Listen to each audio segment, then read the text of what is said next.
The state of education is in a f***ed up situation. Stop treating us like peasants or test dummies. And really listen to what we have to say. It's time we're all students, teachers, parents, administrators.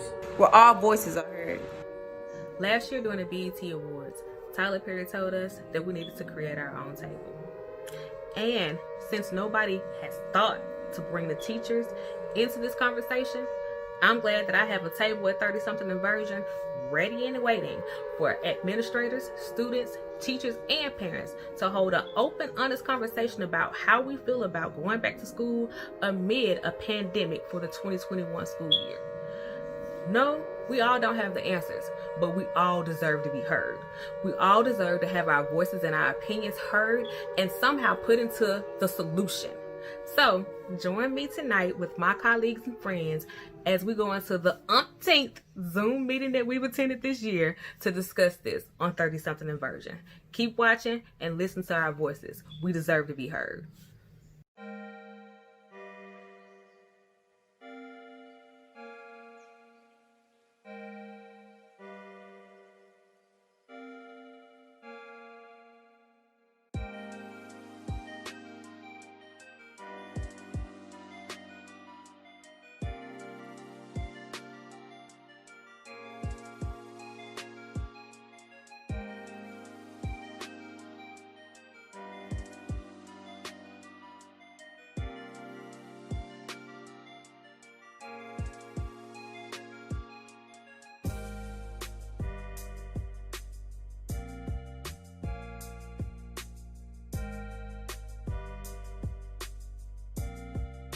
I'm Akila.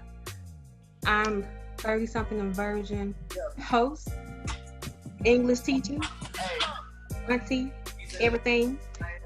Back in. I guess Mr. Meek gonna go next. Hey, good evening, everybody. I'm Gregory Neely Jr. I'm a teacher, basketball coach. I teach PE, physical education. Just feel free to jump in. Hey, everybody.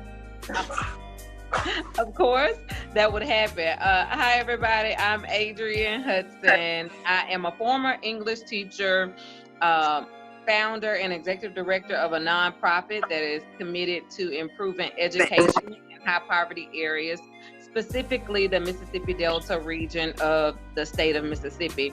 And in addition to that, I will be entering my very first year as a head lead principal of a school. So I'm really excited about that. I have some experience as an assistant principal and lead teacher, but this will be my first year as principal of a school. So I'm really excited about that.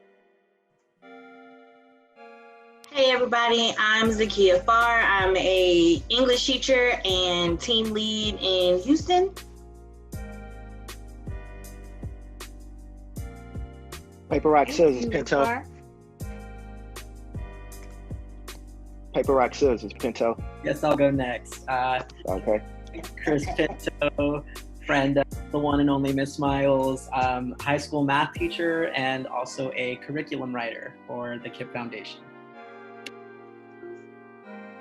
And bringing up the rear, my name is Cornelius Yancey. I am a geometry teacher. I also teach Algebra 1 at KIPP Houston, Sunnyside.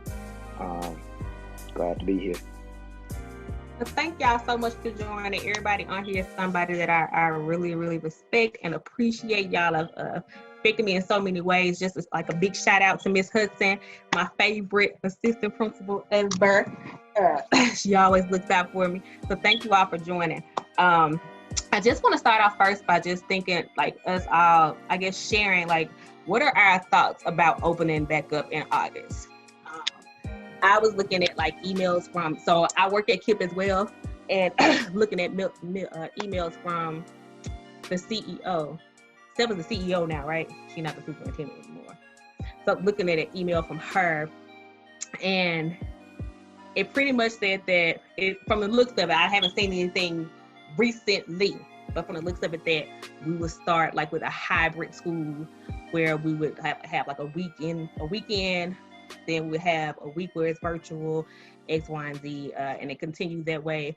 And we would KIPP parents would every 6 weeks, depending upon the cases of coronavirus, would opt in to either completely virtual or hybrid, depending upon like how the cases were. I'll start off by saying I don't feel comfortable with it. Like just thinking about like we couldn't get kids to keep up their pants, take off your hood, and now I gotta keep you in a hood. I gotta keep you in a face mask, which is sort of like suffocation for the most part. You know, like thinking about being at KIPP where it's for what, 9 hours. So thinking about that kid having to be in that all day, saying that they can't utilize each other's stuff. Come on, they can't touch each other. They got to be apart. And I think some schools are even talking about, like here in Mississippi in Tunica County, I was told that they're talking about like keeping the kids in one room and the teachers rotating. I just don't feel like it's safe for the kids or the staff.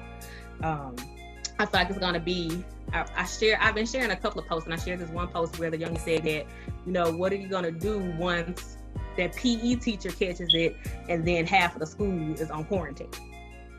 Like it's like a big mistake. I want the kids to be educated, true. Like I do want that. I love my job. I love teaching, but I don't think that we're thinking about this in a way of like saving lives. I think this is more of like an economical thing. Anybody want to jump in? And feel free to say exactly what you feel. If you want to use a cuss word, whatever it is, you know, this is your way. Well, I'm not really comfortable either, because I already know it might sound funny, but I already know where the teacher may be out sick with COVID. I'm gonna have to watch their class all week. So me being PE teacher, so I ain't really comfortable with that. Then I'm looking at it. I'm a parent of a child that's in high school. That's in high school also. And I ain't really getting no clear plans or whatever what's going on. I really don't want my child back in the field. So you're saying as a parent, fear of the unknown.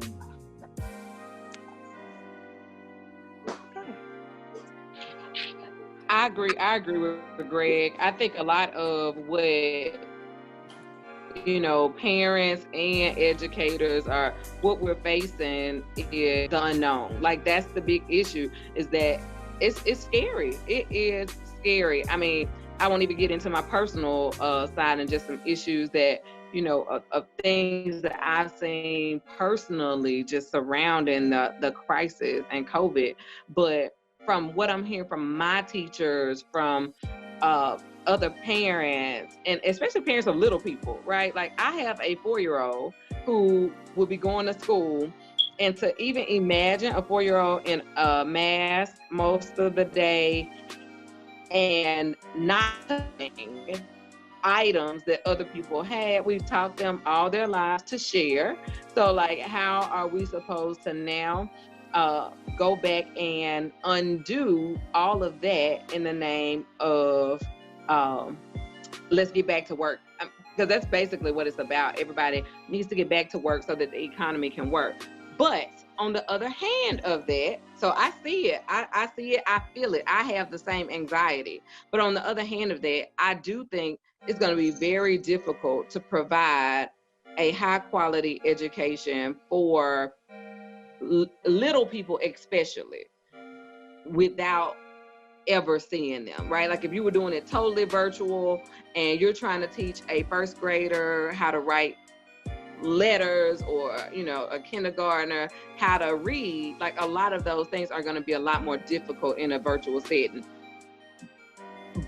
Personally, I still think that before I can start to teach you anything, I need to make sure you're safe. I go back to Maslow's. I go back to that hierarchy of needs. And I know for me, as a parent, as an educator, now I'm going to go above and beyond. If they say we have to come to work, guess what I'm doing? I'm showing up at work. I'm showing up all in. I'm going to do the absolute best I can do for kids. But I understand the anxiety. I totally get it. and I feel it as well. So just to piggyback and like echo what a lot of people have said already, I do not feel comfortable going back into the classroom. And the school I work at is an HISD. It is a very large high school. We service 2,800 kids. So even running a hybrid where 25% of the kids is there, that's almost 700 kids. And it almost feels like no one is actually, or people who are having these conversations have never been in a classroom before or into the schools. One of the first meetings we had at HISD when my principal was saying about how, students will be required to wear masks. And first thing I said was the students, we can't get to wear their IDs around their necks. We gonna have them wear masks all day. And so I understand that the school provides so much and so many holes in society are filled in school buildings. It's not safe for students and it's not safe for teachers, because even if we group students to where the teachers rotate, I'm still exposed to over 200 something kids at my high school because of how large it is. And as difficult as online learning is and online teaching is, because I'll tell anybody in a moment, I'd rather be in my classroom. It is so much easier. And I love my classroom. But in the same token, like, I have underlying health issues. My mother is 70 years old and immunodeficient. I have infant nieces and a pregnant best friend and all of these people who are in my life that I want to protect, that I don't feel like I should be in a position where I have to martyr myself because I love my job. Yeah, it does feel like they want us to put, like, I like piggybacking off what everybody else saying and sort of like focusing on like something that Adrian said about like, yeah, if they tell me I got to come back, I want to go back and do my job. And in that same vein, I feel just like you, like they want us to like, I feel like everybody wants the teachers to now put your life on the line. Damn whatever it is that's going on with you, damn whatever it is that you feel, your job is that you teach and you educate. And because you do that, you are now to be put on the front lines, no matter how fucked up it is, no matter how in jeopardy you could be. You need to do that. I just feel like that's like completely unfair on all facets. Well, not only is it unfair, but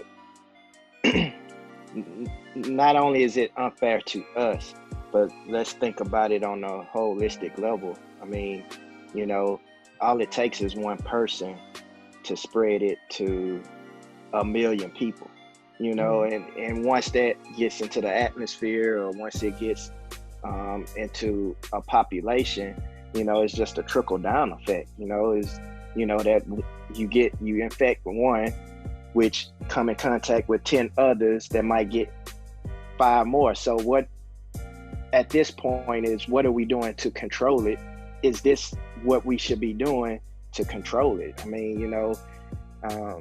we want I know the main thing in politics right now is getting the economy back on track, but how is that helping the economy get back on track? And so I think as for leaders, they need to think of it more so of a holistic point of view instead of just looking at it as dollars and cents.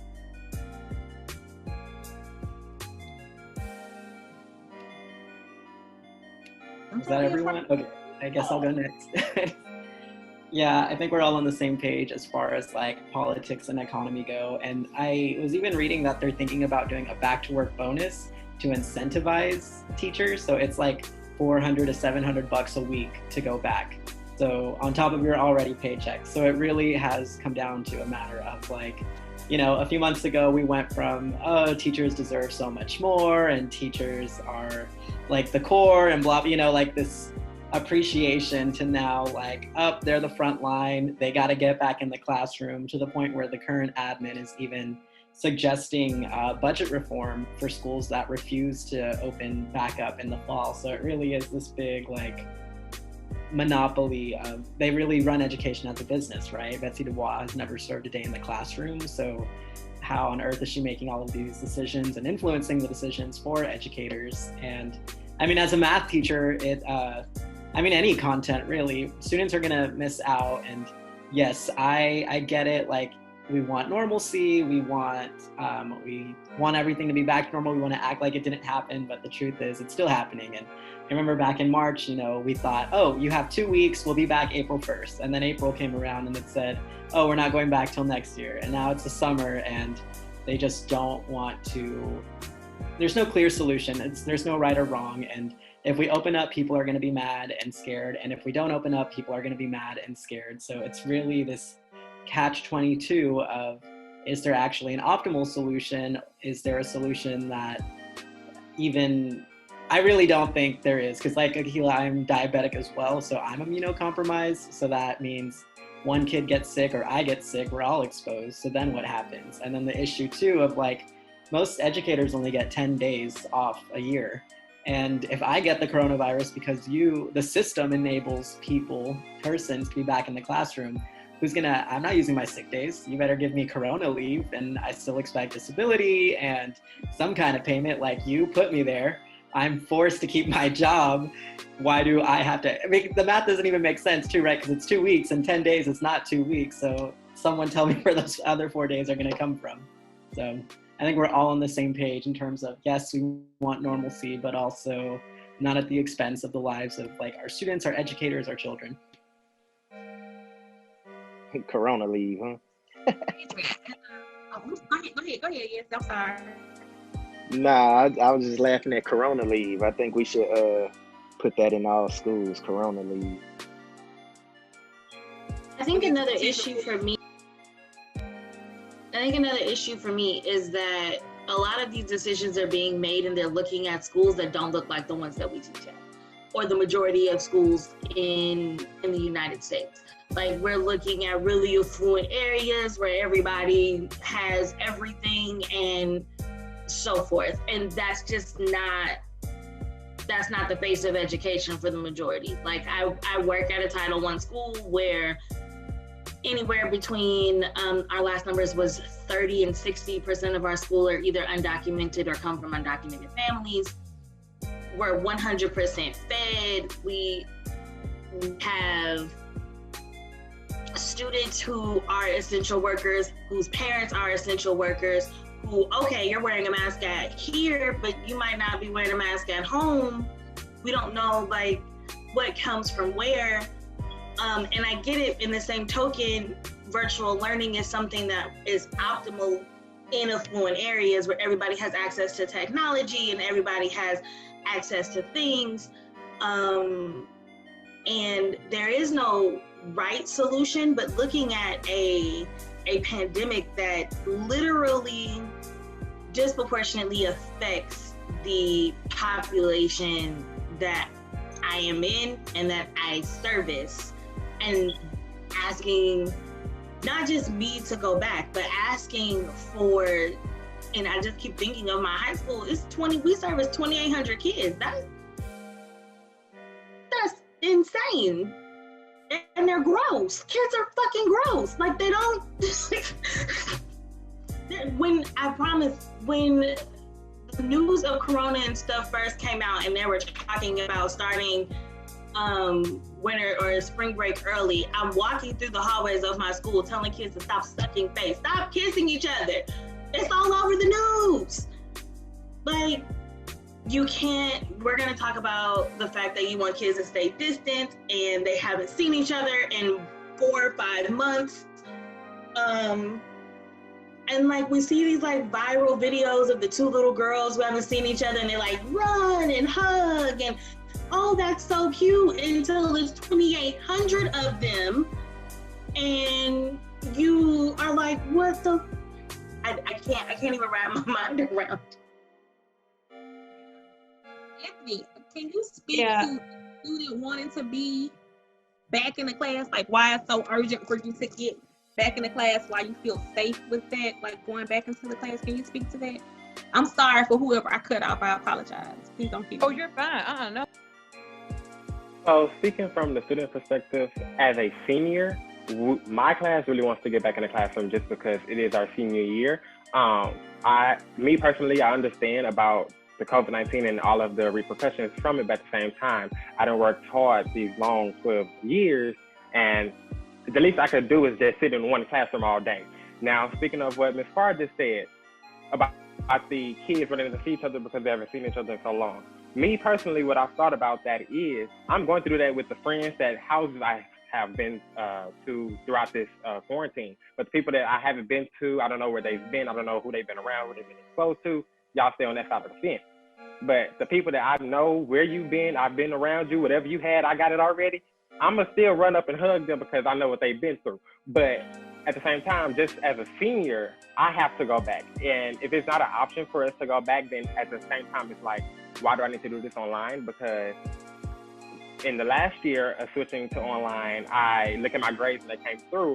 Online, it looked like I did everything right, but I went to all B's on my report card, and that's not acceptable at all for me or my parents, just because I worked harder to do it online than in the classroom. Miss Hudson, what were you gonna say before? No, I get it. I get that he is representing. Look, you're in the minority today, Mr. Edwards. So I appreciate your voice in this room amongst a lot of educators who are.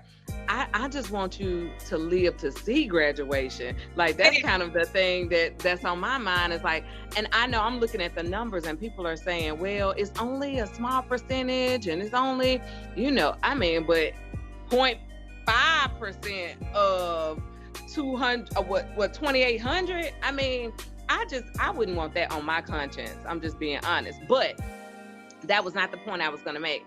The point I was going to make was that many of the districts that are currently coming up with plans for students to return, even in a hybrid fashion, one of the main things that they're doing is to check for safety, is to allow for infrared or some type of temperature check as students are entering the building. And that's kind of the going consensus of this is where we need to start to try to make sure that the people who are coming in are not infected.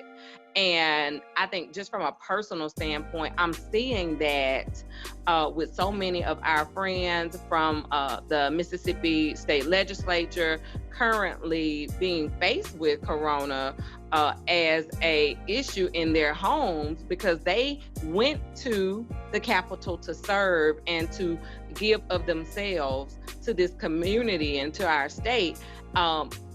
But they put themselves at risk. They put their families at risk. And every single day, somebody was checking temperatures before you could even enter the building. So if you're checking temps before you can enter the building, and we still ended up with this outbreak within our state legislature, I don't see how checking temps at the front door is going to be the end all be all of, and I know they're not saying that, oh, when you do this, this is enough, but that's kind of what we keep hearing is we're going to check temps and you all wear masks until you get in the class. And once you get in the class, then you stay, 6 feet apart. So I just don't know if that is enough, because again, I say there were people who had their temp checked on Monday, for example, and then on Tuesday, they don't start feeling well. I mean, they're not feeling well. And then, hey, guess what? They take this test and they've been diagnosed with COVID. So I just feel like that's not enough. And your life is valuable, Mr. Edwards. Your senior year experience is valuable too. But I wouldn't want that on my conscience if I had any choice or say so in the matter. But I will ask this question. In your districts, are they offering an option for virtual learning? Because I see that a lot in Mississippi. Like, that's what they're saying. Like, you don't have to go back to school, that we're going to offer something virtually for the parents who don't want to send their kids back, where you can still participate in class and do the lessons. I'm wondering if that's an option for you guys out in Texas. Depends on the district. So right now, that's a conversation that's happening, but there's no official decision. And supposedly August 1st is when they'll start getting the pieces moving. But with like KIPP, they suggested 6 different alternatives.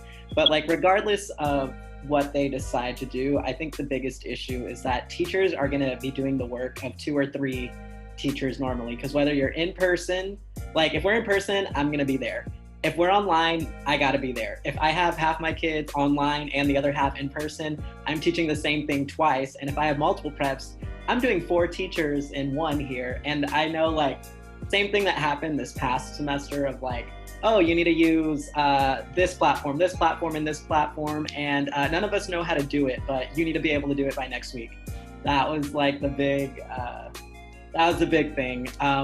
Yes, because Miles and I, we would have these daily vent fest. But to speak to the math of the situation, because I teach statistics, so I love talking about this because there's a lot of math involved in the situation, is that we are looking at it from the people that want to send us back are looking at it as a proportion of the population, right? So yeah, when you put the total number of people who have it over the total population and you get that 1 or 2%, yeah, that looks like, oh, okay, 1 or 2% of 1 million people, that's still like 100 to 1,000 people.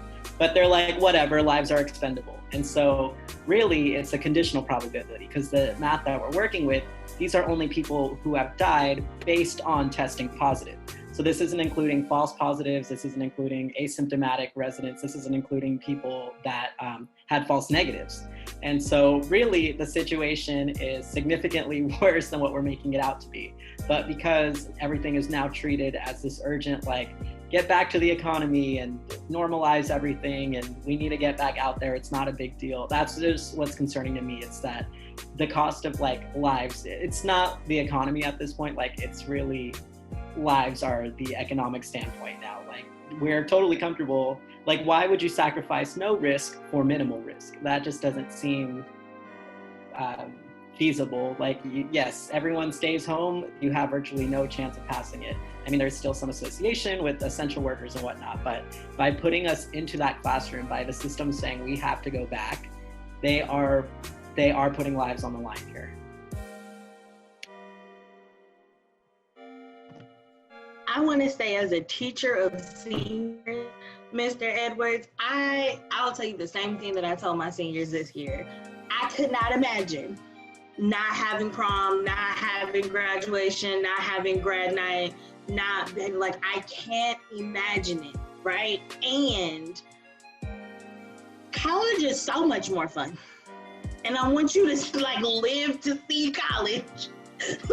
I couldn't imagine not going to prom, right? However, I can also not imagine going to every like PP cotillion that I went to, because those were so much more fun. And I am trying to reconcile that, because I teach seniors. Y'all are my babies. And I have to look at your face and say, as much as I love you, I don't want you in this space because it's not safe. Like at 17, 18, you rather be in the classroom, and you are saying that you will stay away from the people that you don't know. But you know, as you were saying that, you can name off 5 people off the top of your head who not gonna care. You can name 5 people off the top of your head who's not going to care, and those 5 people are the ones.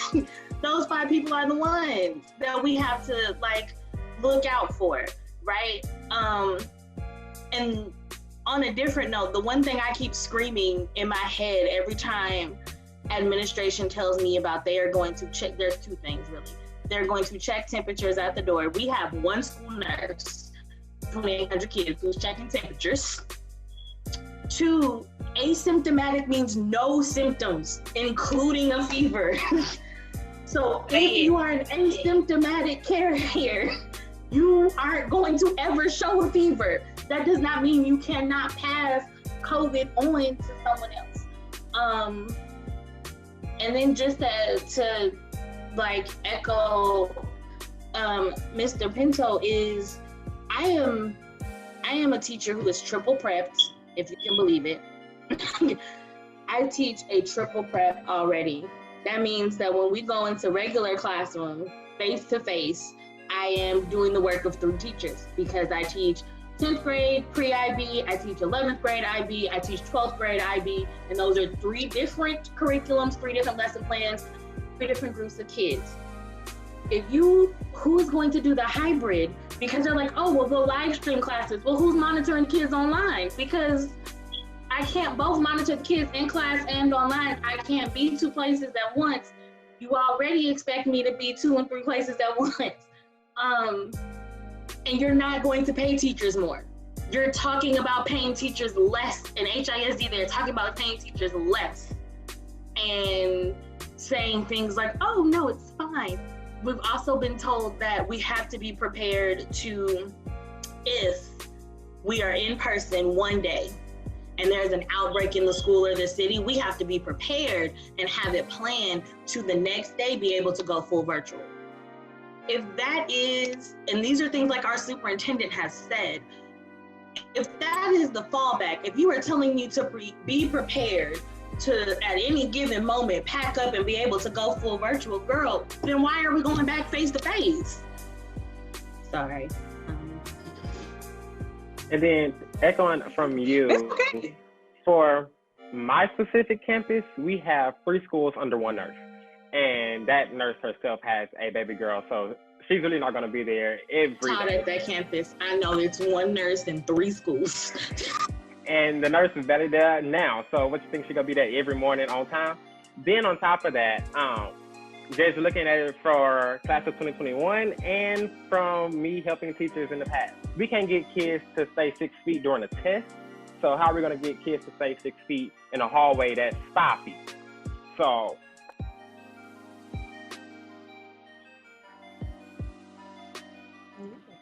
oh, I just flashed back to them Sunnyside hallway. Just joined. Let's say flashback. I see Miss Green just joined. Miss Green, you want to introduce yourself and jump in? Hi, I'm Miss Green. I'm sorry, y'all. I've had a trying week. No corona over here, but I've had kidney stones all week, so I'm a little late to the party. My medicine had me loopy, but I'm a former teacher with Miss Miles. I now teach for one of the ISDs. And from my perspective, I'm a parent, and if I gotta choose between the health and safety of those kids and my kids, I'm gonna choose mine every single time, like each and every single time. What is your ISD? Has your ISD said anything specifically, or like a roundabout plan? Anything that they like ideas that they've come up with? Given my position, I'm actually in the position where I hear more than what the average teacher would. I will commend my ISD for the fact that they've been very communicative, even if it's just to say, hey guys, we still don't know anything either. Like I don't know, like we have some hybrid models out there. The extended school year was already completely thrown out, but I'm just speaking like, I'm trying to figure out how they think this is all gonna work. Like, I'm in a densely populated school, and where all these kids finna go? Because, you know, more often than not, people will opt for in-person like classes just so that they don't have to deal with their children, quite frankly, or not so that they don't have to, but because they can. Like, they're not going, you know, they have to work. So it's like, not many people are going to sign on for full virtual. So where are all these kids supposed to go? Like, where's the learning in classrooms within the confines of the CDC guidelines with 6 feet apart, when at the heaviest I had 36 kids in the class, where they finna go? And with my and position, then you having to clean up behind them after everything. And they pay me to be a teacher. I'm not, that's not my ministry. Like, I didn't sign up to have to clean myself in between classes. Like, that's just not, that's not for me. That's not my calling. That's not what I've been charged to do. I've been charged to teach kids. I've been charged to help teachers teach their kids. So given my position, not only do I come into contact with, 120 to 150 of my own students every day, but I'm supposed to coach other teachers, which means I'm supposed to go into their classrooms as well and be around their kids. So it's like, who's gonna do all that? So it's a lot.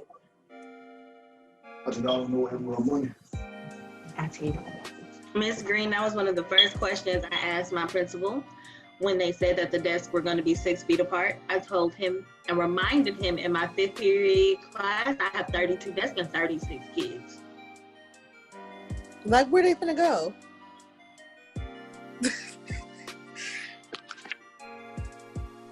Because messing around with me, they'll be in the classroom and I'll be outside the classroom with the door open in the hallway, teaching from there.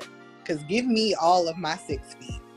Like, I'm the teacher that already has tape around her desk already that signifies that this is my area. So I already don't play with people in my space. So this is just calamity and chaos, and I don't know who's supposed to fix it, but I find it funny how the people that are making the decisions are closed until January 1st for health and safety, but we supposed to go in the building.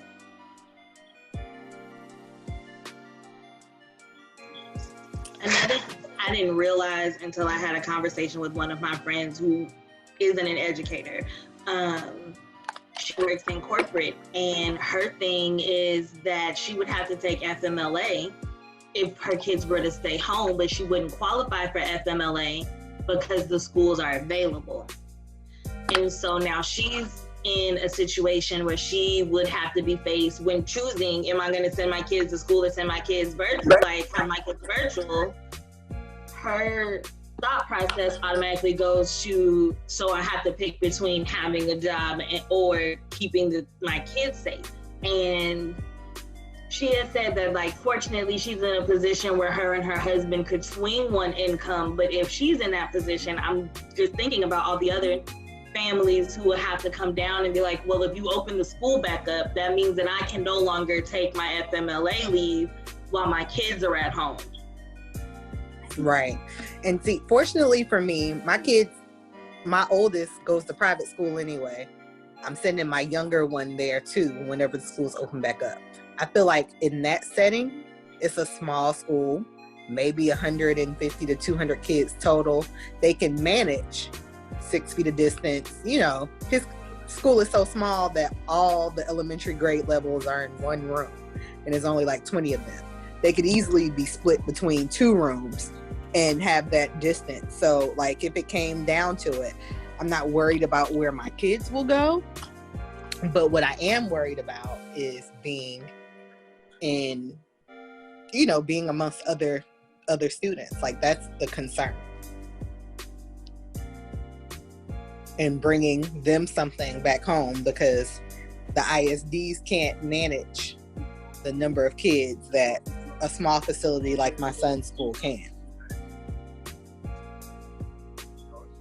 Do y'all have an issue, any teachers on here or like administrator or Mr. Anthony, do y'all have issues or take issue with going back to school virtually when we first opened? No. I feel like for me, I was a more effective person. I didn't have people in my face. I didn't have people bothering me. Like, some of my kids that never showed up to class ever, like, skipped habitually, excelled in an online environment. I'm like, okay, baby, you just need to be in a room by yourself with a computer. Like, that's all it was. Like, it's too many distractions in this building for you. You really just need your own space. So, I mean, for me, like I saw it brought out some positives for a lot of my kids. So for me, I don't have a problem with the virtual. That's not the issue. I think it's just me and practicality, right? So I want to make sure that what we're doing is practical for the people that I serve. And at the end of the day, that's what I am. I'm a servant. And so my parents, if they don't have anywhere else for their kids to go, if they don't have any, I get it. Look, I'm balancing the same thing. I have a little person with respiratory issues, so I totally understand. But at the same time, it's almost just like if nurses and doctors decided that they weren't gonna go and show up and give their all every day because their lives were on the line as well. As educators, I feel like if our answer is basically our parents have to suck it up and I don't think that can be the answer either. That's all. I get that it's frustrating. I'm probably more afraid than anybody else when it comes to just being anxious and really nervous about going back to school and being back in our settings, especially for you guys who have extremely large schools. I get it. But I'm torn. I'm very torn because I know that we have made a commitment to kids, and I know that saying, our kids, we have a better option for our kids, but we have a better option for our kids because somebody sacrificed and made sure that we had a high quality education that allowed us to have better opportunities. And I'm just, with my kids, for the most part, we're talking 100% free and reduced lunch. We're talking one of the highest poverty-stricken areas in the country. My answer can't be that they just got to suck it up and deal with it. When I know that for a lot of my parents, they don't have a choice. They would rather. Many of my parents would rather that their kids could stay at home with them and they could keep them full time, but that's just not an option for them. So I would just rather that the people who are making the decisions, they bring us to the table and try to allow more educators to be a part of the discussion. And I think that's it for me. Yeah, I definitely agree. Like, my district has done a good job, I will say, of making teachers a part of the conversation. Like, I've been in 3 or 4 focus groups with parents, teachers, students, and, not just the powers that be making the decisions. But to your point, like, I feel like the thing that separates us from doctors and nurses and, healthcare professionals is the fact that they actually signed up to save lives, be responsible for lives, deal with people that are sick and at risk, and we didn't. Like, I've never signed an oath that said I'm willing to put my life on the line to teach kids. Like, I'm here to educate. But I do get what you're saying in that schools are important, but it's like schools have always been pillars of the community. They've always been safe havens for kids. They've always been where a lot of kids, eat. It's the only place that they have to wash up. Like, it's always been that way. So since it's always been that way, instead of like parents and teachers being pitted against each other, like, if schools are so important, fund them. Like, there should be no issue with funding something that you now see is a bedrock in most kids' lives. Yeah, I agree with that. And one of the people earlier spoke to the fact that there were going to be some type of hazard pay and other things that were going to be options where you guys are that would be helpful. I will also say though, even though we don't do the Hippocratic oath, we kind of do agree to put our lives on the line. I mean, you think about all the school shootings, all the opportunities where the kids are fighting, and teachers, I know teachers who've gotten broken arms and broken backs. Like, it's a hazardous job. I mean, I get it. I agree. I would much rather we don't have face-to-face school, traditional. Virtual school would be great. And I totally get what you're saying, but we kind of did. We signed up for a job that is one of the most hazardous and stressful jobs that we could have possibly signed up. Yeah, I just think that, like, with me, my thought is I don't want it to be, the reason that I would love for it to be virtual is simply because right now we haven't found, like, it's not being handled properly. Like the COVID-19 is not being handled properly at all. They don't have a cure. They don't know XYZ. They do nothing for it. And I feel like just to like stabilize it, to try to stop the spread, we need to at least start off the fall as virtual. You know what I'm saying? Give the people more time, give the hospitals a break, do all that. Like in Houston, from what I'm not in Houston right now, but I'm keeping up, and from what I see, they're saying like all of the hospitals are at capacity. Even here in Mississippi, they're saying that the hospitals are at capacity. It's nurses saying like, will y'all please put on your mask? Like, we can't stay in the house if you don't have to go anywhere. And like where I'm at in Mississippi, they having block parties and everything around here. You hear me? They turning up. They doing it all, right? And I just feel like their mindset should be like, okay, we did it wrong. We fucked up. We shouldn't have opened up as early as we did. Now what we need to do is say, hey, this is what we're going to do, y'all. We're going to start virtually, and we're going to make it as easy as possible for the parents by trying to provide, like how they started us off in Houston.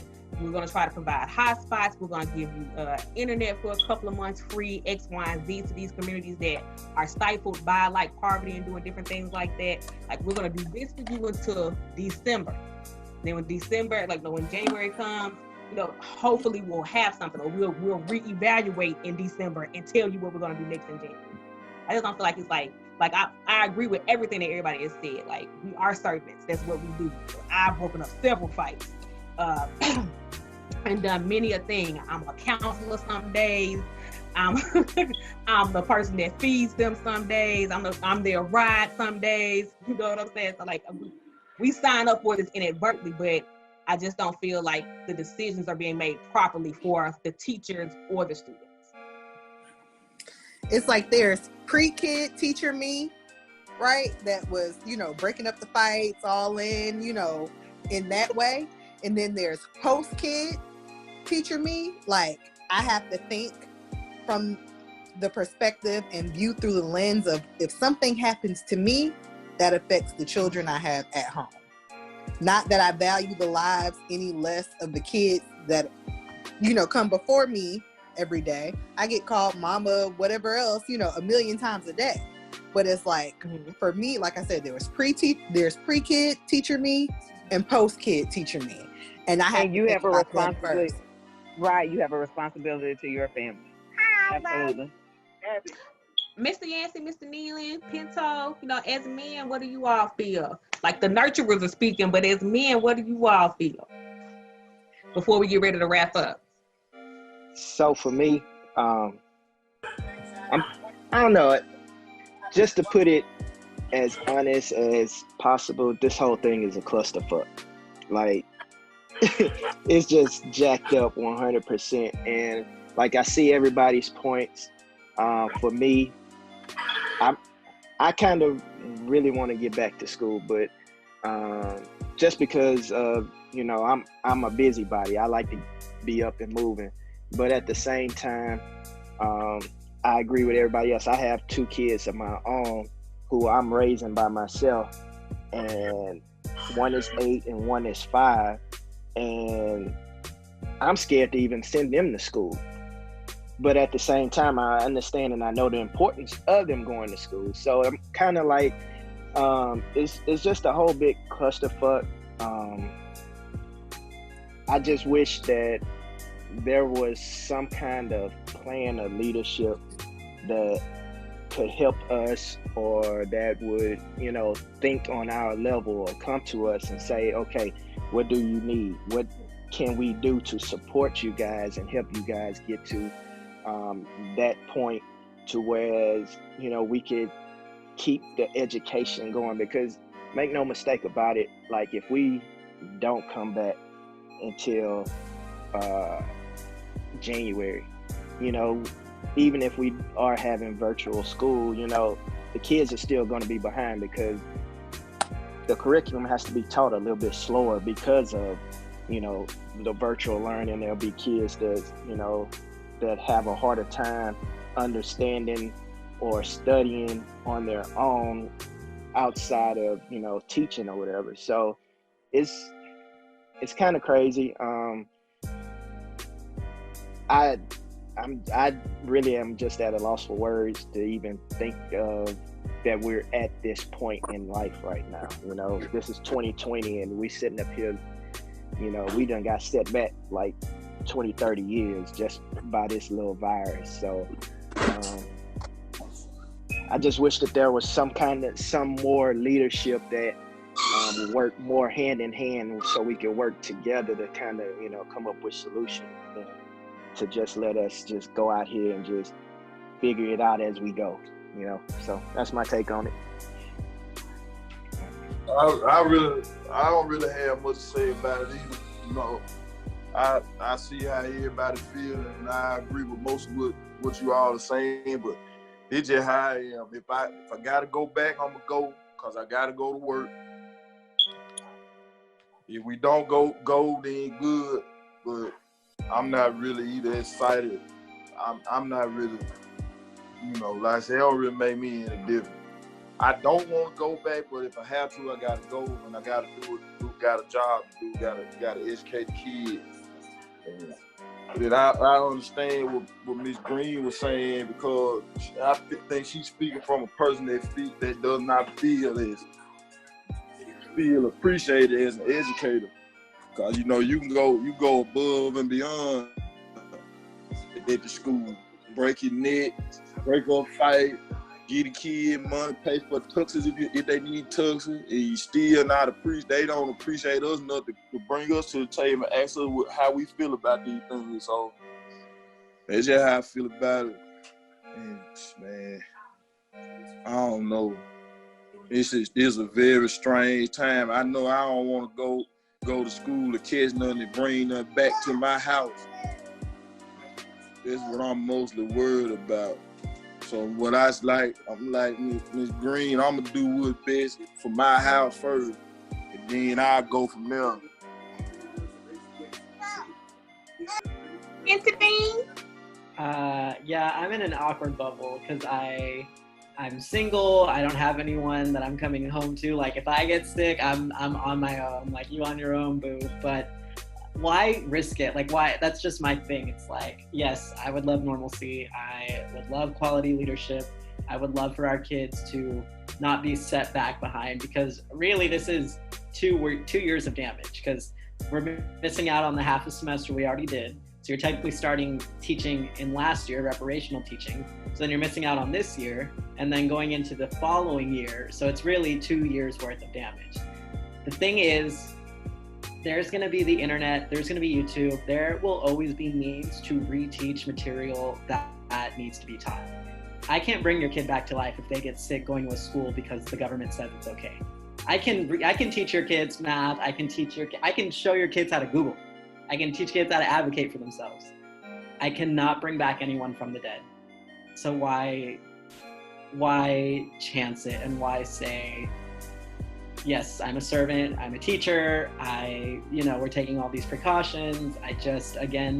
I don't want to trade no risk for minimal risk, because at the end of the day, that minimal risk in demographics that look like ours of Black and brown children who are working, first generation, low income, bad infrastructure, low access to healthcare, food deserts, are the people that don't recover from this illness. And that's why we have this disproportionate effect of it affecting Black and brown children, and Black and brown people more. Like, I know children are more likely to recover, but again, it's this gamble. And why gamble if you don't have to? Thank you. Any final words from anybody else? Anything that you just want to say that you feel needs to be said and put out in the atmosphere for parents to understand, administrators to understand? Oh, for parents, yeah, you all chose to have these children. No, I'm kidding. I'm just seeing all the parents who are like, send them back. I'm like, I get it. But a few, like last year, y'all were saying that I was missing out because I don't have a family, and now you're trying to get rid of yours. Learning starts at home. So, like, I get it, but you know, I'm a high school teacher. I had to become a first grade teacher this year, and you know, I had to make it work. Learning starts, stops, ends, begins at home. I think my words aren't more toward parents because I kind of like can see their struggle. I'm more looking toward like government entities, and you see all of these broken things and you're saying the schools need to open so it can fix, or we can implement something else that is designed to do that, right? Like, oh, the schools have to open because kids don't have food at home, or we can open food banks for kids. Oh, you know, parents don't have a place for kids to go because they need to work, or we can implement child centers that people can afford. Like, we don't have to open up the schools and flood the schools. The schools, although we are a pillar, we can no longer continue to be the end all be all. Like, I love being everything, I do. I'm the teacher who kids come and cry to. I'm the teacher who, I stopped breaking up fights because that's not my ministry. Like, I try to diffuse fights, but once y'all start swinging, that's on y'all. That's between you and God. But there's so many things that like we rely on schools for, and instead of taking the time and saying, what can we do to serve people? We live in such a capitalistic society. It's what's the quickest Band-Aid so that we can start making money again. And like, I don't want people to ever be confused into thinking that the senators are sending their kids to school, because they're not. Like, the senators, the billionaires, the people making these decisions, they're not sending their kids to school. Yeah, that's true. Anybody else have any final words? Well, I would like to say I appreciate this forum that we got on here to voice our opinions, to get everybody's opinions and to listen. It's definitely refreshing for me to have some intellectual conversation. Sitting around with kids all day, every day, you know, that kind of gets on your nerves a little bit, I guess, to put it nicely. And so, like, I appreciate and I like everybody's point of views on everything that we were talking about, and brought some things to light that needs to be heard, you know. And I think that's what we teach our students, is to lift their voices. And so I think we're at a point where us as teachers, we need to start lifting our voices and coming together and, you know, working towards, you know, what's right. So appreciate you guys, and thank you for having me. Ms. Hudson, Mr. Beasley, I want to add anything, Mr. Edwards? No, thank you for the opportunity. I've enjoyed chatting with you guys, and we all see it. Even if you listen to the conversations that we've had tonight, there are just so many issues surrounding it. But at the end of the day, safety has to come first. So I wish you the best. Continue to keep rising with your podcast, and I'm loving 30-something Verging. Thank you. Anthony, Greg? The one thing that I'm walking away with is what Ms. Farr said about college and just life. And what I'm going to stress to my class is I would rather us as a collective whole to get the diploma, to be able to get our degree and still have fun in life, instead of go out and then, you know, possibly not get done, but 6 feet on. But that is very important, because you can do so much more once you get your diploma and degree, rather than go get sick and then now you can't get anything because the school want to hold you back. So yeah.